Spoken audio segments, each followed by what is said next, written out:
SIR के जरिए ये लोग बिहार में एक बार फिर से खेला करने की तैयारी में थे कि दिल के अरमां आंसू बह गए और मुख्यमंत्री बनते बनते रह गए। तो बूथ पे वोट पड़ा था तो महिला के पैसा बांटे जाते हैं 500 रुपया कि जाओ बूथवा पे वोट देना। तो हम लोग समझ गए हैं, सभी लोग समझ गए हैं। कौन बांटता है? भाजपा के बांटती है और कौन बांटता है? ये सरकार बनाते हैं बीजेपी के लोग, वोट चोरी करके। पैसा पकड़ो, सिलाई मशीन लो, ये चीज लो, हमारा वोट डलवाओ, ये सब इतनी दबाव रहता है कि महिलाओं के एक कमरा में बुला बुला करके बात होता है मेरे भैया, ब्लॉक पे। संविधान हमारा ये सिखाता है कि हम एक वोट के हकदार हैं, ठीक है। वही हमारा वोट ही आप छीन लेंगे तो क्या जो है अधिकार हमारा रह जाएगा? उत्तर प्रदेश का मुख्यमंत्री जैसे रावण ने सीता का हरण करने के लिए एक बाबा का रूप रखा था, उसी प्रकार से उत्तर प्रदेश का मुख्यमंत्री आदरणीय योगी आदित्यनाथ जी ने बाबा का रूप धारण करके उत्तर प्रदेश के नौजवानों, किसानों, मजलूमों के सपनों का हरण करने का काम किया है। एक तरफ एनडीए है और दूसरी तरफ इंडिया गठबंधन।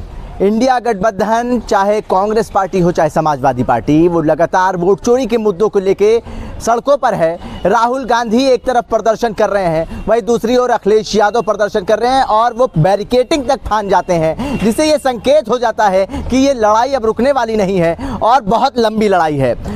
आम जनता वोट चोरी के मुद्दे को कैसे देखती है और SIR के मुद्दे को कैसे देखती है, ये जानने की कोशिश करेंगे। तमाम महिलाएं हैं, तमाम पुरुष हैं, उनसे जानने की कोशिश करेंगे। हालांकि आज 79th इंडिपेंडेंस डे है, उसकी भी खुशियां लोगों के अंदर हैं, लेकिन आज़ादी के वक्त ये बड़ा सवाल उठ रहा है कि क्या वोट चोरी हो रहा है? कैसे देखती हैं वोट चोरी के मुद्दे को? हाँ भैया, बहुत बढ़िया सवाल पूछे हैं। हम लोग तो गांव वहीं से हैं, आए थे घूमने के लिए, ठीक है, लखनऊ में। हाँ, बहुत गांव में समझ लीजिए कि जो बूथ पे वोट पड़ा था तो महिला के पैसा बांटे जाते हैं 500 रुपया कि जाओ बूथवा पे वोट देना। तो हम लोग समझ गए हैं, सभी लोग समझ गए हैं। कौन बांटता है? भाजपा के बांटती है और कौन बांटता है? बहुत बड़ा आरोप लगा। आरोप ना भैया, सही बता, सबूत के साथ कहो तो हम वीडियो बना के भेज दें तुम्हारे मोबाइल पे। ऐसे क्यों बता रहे हो आप? 500 रुपया महिलाओं को बांटते हैं, गाँव में लगाए हैं, सब अपना जो है कि चंगू मंगू पीछे पीछे लगा देते हैं और कहते हैं कि जाओ वोट डलवाओ, ये करवाओ।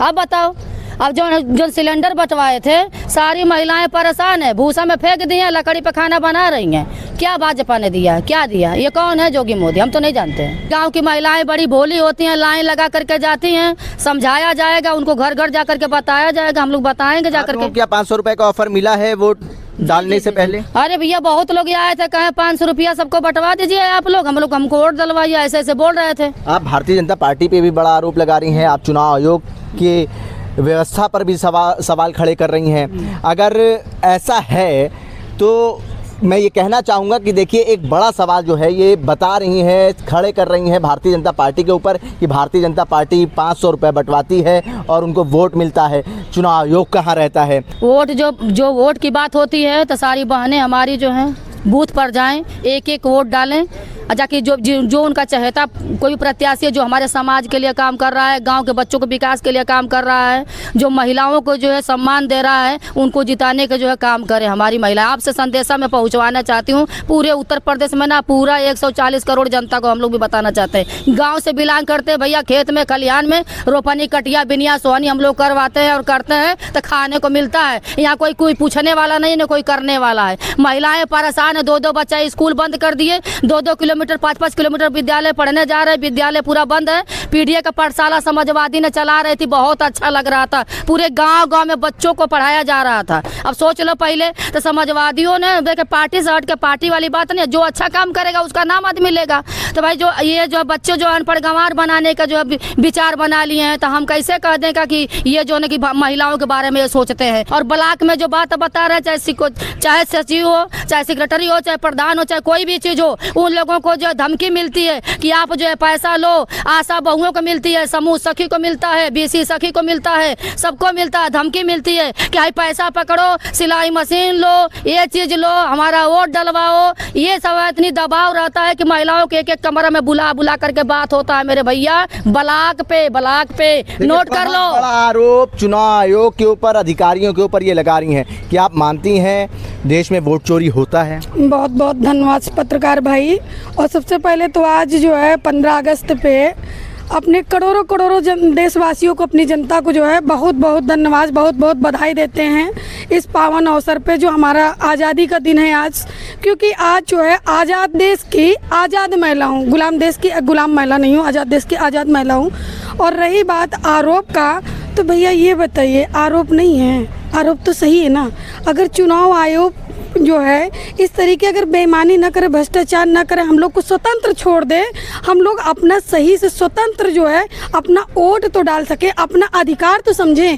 जानते हैं ये हमारा अधिकार ही जो छीन ले रहे हैं। जैसे हम लोग गांव जाते हैं ना, गांव में रहते हैं या शहर में रहें या गांव में रहें, लेकिन हमारा अधिकार तो है ना वोट डालने का। तो आप हमारा अधिकार ही तो हमसे छीन रहे हैं ना, तो आप मेरा अधिकार नहीं छीन सकते। ठीक है, संविधान हमारा कहता है कि हम संविधान के तहत आते हैं, हम संविधान हमारा ये सिखाता है कि हम एक वोट के हकदार हैं। ठीक है, वही हमारा वोट ही आप छीन लेंगे तो क्या जो है अधिकार हमारा रह जाएगा? नहीं रह जाएगा ना। जनता बहुत परेशान है, पूरा अस्पताल से लेकर के आप बताइए कि हर चीज, तहसील से लेकर के कचहरी से लेकर थाना से लेकर पुलिस दरोगा से लेकर जनता परेशान है, क्योंकि उनको बड़े अधिकारियों को फोन करके दबाया जाता है कि जो दूसरे का अगर कोई सपोर्ट करेगा तो उसको पकड़ के बाथरूम में बंद करके मारो। अब सोच लो, पहले ये सपोर्ट करते हैं लोग, अधिकारी को फोन लखनऊ से जाता है, चाहे कोई भी अधिकारी। बड़े बड़े आरोप जो है ये महिलाएं लगा रही हैं, कहती हैं हम गाँव से आए हैं और गाँव में किस तरीके से वोटिंग होती है वो हम जानते हैं।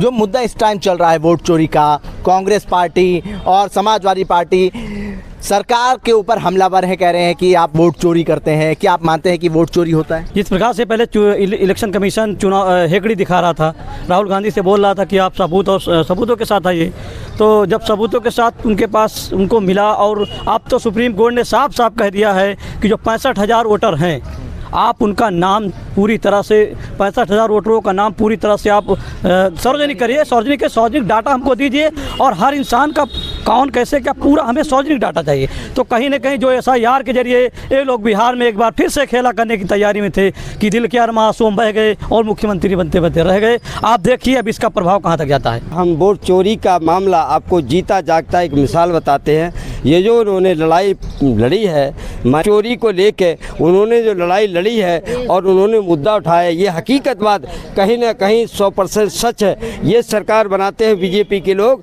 वोट चोरी करके और अभी तक सरकार बनाते रहे। वोट चोरी में उनका विश्वास है और EVM में उनका विश्वास है। अगर ये वोट चोरी न करें, EVM का अगर मुद्दा उनके हाथ में ना हो, तो हम ये इस बात का चैलेंज देते हैं। ये कभी भी आते हैं, कहाँ के रहने? मैं कन्नौज से आता हूँ। ये भी गांव से आती हैं। ये कह रही हैं कि हमने देखा है कैसे मतदान होते हैं। इन्होंने चुनाव आयोग, भारतीय जनता पार्टी और तमाम अधिकारियों के ऊपर बड़े सवाल खड़े कर दिए। क्या ये सच कह रही हैं? आप मानते हैं कि क्या पैसे बंटते हैं, क्या अधिकारी दबाव बनाते हैं एक पक्ष पे वोट डालने के लिए? अभी हम आपको हकीकत बताते हैं। आदरणीय श्री डिम्पल यादव जो हमारी कन्नौज से चुनाव लड़ी थी, पिछले चुनाव में हराया था, तो उनकी कहीं ना कहीं साजिश थी। वहाँ समाजवादी पार्टी के लोगों के वोट कटवा दिए थे और उन्होंने जहाँ गढ़ था वोटों का डलवाने का, उन लोगों में कड़ा इंतजाम कर दिया था, उन्होंने वोट नहीं डलवाने दिया था। ये मैं आपको दावे के साथ कहता हूँ। इसके साथ साथ एक जीता जागता हम सबूत इसी PDA प्रत्याशी का, जो फरकाबाद से प्रत्याशी रहे, आदरणीय डॉक्टर नवल किशोर साके जी, उनको जीता हुआ और माननीय जिलाधिकारी ने डंके की चोट से प्रशासन ने हरवाया था। ये हम आपको डंके की चोट से बात कर रहे हैं कि ये सच्चाई ये बात है कि प्रशासन के दम से उन्होंने जीता हुआ प्रत्याशी हराया। मिल्कीपुर का मैंने उपचुनाव देखा है। मिल्कीपुर के उपचुनाव में पूरी तरह शासन प्रशासन उपचुनाव में लगा हुआ था, और ये उत्तर प्रदेश का जो मुख्यमंत्री है, मैं एक बात कहना चाहूँगा, उत्तर प्रदेश का मुख्यमंत्री जैसे रावण ने सीता का हरण करने के लिए एक बाबा का रूप रखा था, उसी प्रकार से उत्तर प्रदेश का मुख्यमंत्री आदरणीय योगी आदित्यनाथ जी ने बाबा का रूप धारण करके उत्तर प्रदेश के नौजवानों, किसानों, मजलूमों के सपनों का हरण करने का काम किया है। ठीक है, देखिए यहाँ पे तमाम लोग हैं, उनसे हमने बात करने की कोशिश करी। इनका कहना है कि चुनाव आयोग और जो तमाम भारतीय जनता पार्टी के लोग हैं वो इलेक्शन से पहले, मतदान से पहले पैसे बांटने का काम करते हैं, और इलेक्शन कमीशन पे भी इन्होंने बड़े सवाल उठाए और तमाम अधिकारियों को भी बड़े सवाल उठाए। अब देखना ये होगा जिस तरीके से आरोप भारतीय जनता पार्टी और अधिकारियों और इलेक्शन कमीशन पर लगता रहा है और वोट चोरी का जो मुद्दा चल रहा है वो कितना असरदार साबित होता है और जनता इसको कितनी गंभीरता से लेती है।